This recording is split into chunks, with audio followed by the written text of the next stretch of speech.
Well, I think we both felt in shock, actually, that we were chosen. I didn't really believe it until I got the second email. And I just feel just so honoured to be here. And the work is such high standard. Yeah, I feel much the same. And yeah, I just think it's amazing that we're here. And yeah, thank you for everyone that invited us and got the whole process. Yeah, we just feel very welcomed, and it seems to be such a vibrant and colourful place. So far we've only been in this town. I'm actually looking forward. Tomorrow we're going to stay in Seoul for about a week. I'm really excited about going there, see all the museums, see the temples, and I've heard so much about it, so I'm actually quite excited about it.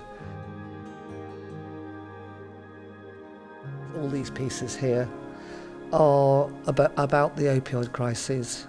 I lost my son, my other son.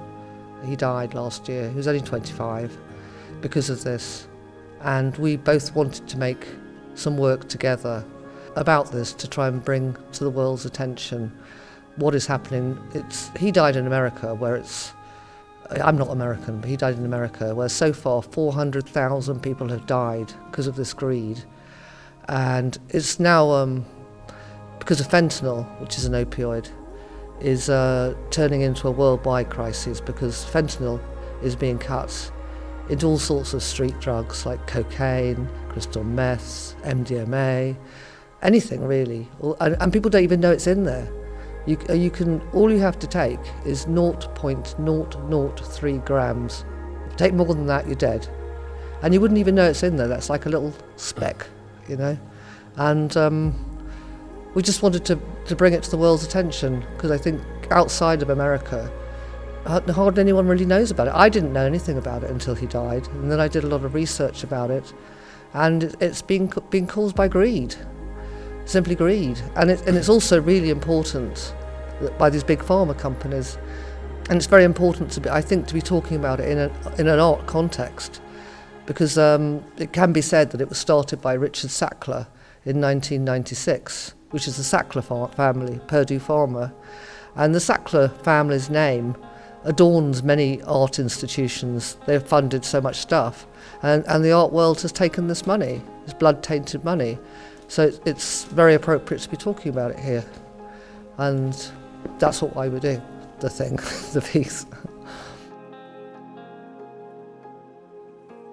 The works here are about the opioid crisis, and I wanted to do this because my son died last year because of this, and I also wanted to work with my other son about it.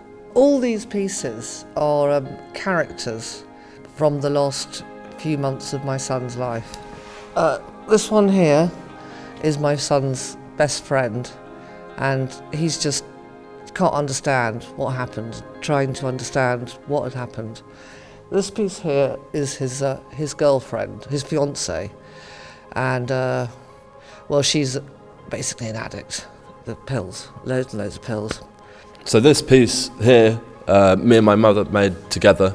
I did the metal work, robotic element to it. As you can see, it's quite large, so it kind of represents the elephant in the room, which is the opioid crisis, which no one really wants to talk about, but it's there.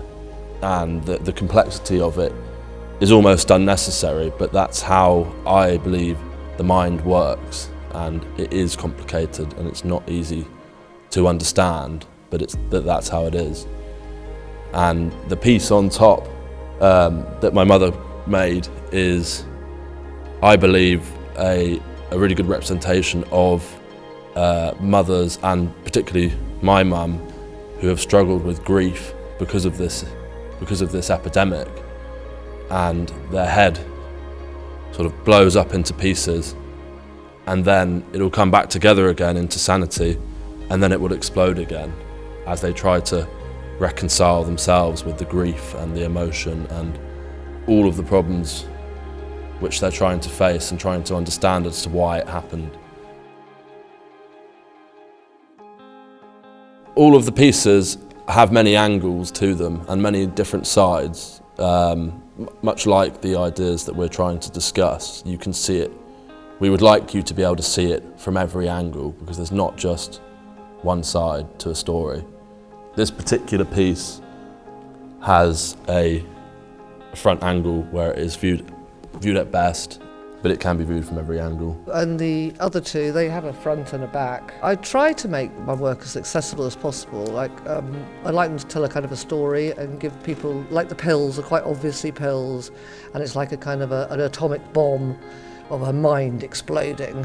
And him behind as well, it's like parts of his face are shrunken onto the top, like how you'd feel as if bits of you were being kind of like voices in your head, isn't it? Yeah, like voices in your head. I'm kind of hoping they're quite clear. But I don't mind if people think something differently. I mean, I often, when I've made a piece, I'll come back to it maybe a few months later and I'll think, I didn't even think I'd put that in there, you know. So I don't think it's important that you have to see what I saw. It's your own, think what you think. It doesn't really matter, I think, as long as it makes somebody think something. That's it, really. That's the most important thing, you know. It doesn't have to be the same as me.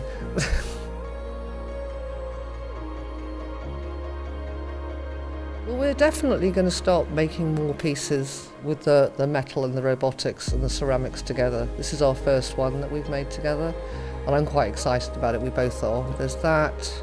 I have an exhibition in London coming up, probably next month, I think it is. Yeah, start working together a lot more because I think the combination works well, and we work quite well as a team, actually. Amazingly well as a team, actually. Can you see we work quite well? Yeah. Yeah, I think we do. Yeah. I think through the hardships that we've been through in the last year, it has pushed us to work even more and harder to help almost overcome the grief and also try and make some good out of such a bad situation. I just want people to be aware of what's in this stuff. And this other woman, Deborah Lavaughan Clark, her voice is on the thing here as well. Her son, same age as mine, and he literally just went to the shopping mall, bought a pill off some guy there, took it back home, cooked it up, and then was dead. Didn't even know it was in there, and people don't know, and people buy that. Young kids just buy off, at festivals, buy stuff off someone you don't even know. What we want to achieve by it is, even if we can save one person from it happening to again, then that would be an extremely positive outcome of our work together, really, wouldn't it? Yeah, so. Yeah. And it's actually, my working has been, as Nick said, actually, in a way, sort of a therapeutic kind of thing, to just be really busy. I've been really busy with this project, and it has actually been really helpful to be not just sitting crying in your head, but to be actually thinking about the work. It's oddly kind of diverting or something. I'm not sure exactly, but it has actually been quite helpful. So that's another reason I'm really grateful for being accepted, because I probably wouldn't have got into such a focus on something. I was feeling quite lost and just crying, you know. That's it, really. Just keep going, you know. Just keep going, and you need to just keep meeting people as well. I think that's really important, and that's probably one of the also the best things about this is as a way of meeting people and connecting. Yeah, and don't let failure stop you from continuing. I think it's the most important thing. Yeah, because you can learn from failures, can't you, as well? Yeah. A lot. Probably, actually, sometimes you learn more from a failure than something that actually works.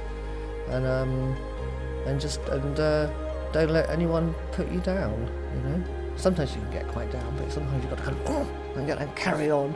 You know, you just have to, you know, especially in ceramics, so many things explode, you know, sort of thing. And you just need to just keep going on it, really. And it'll work out in the end somehow. always something good from a bad thing. It somehow happens, I think. I hope. I don't know.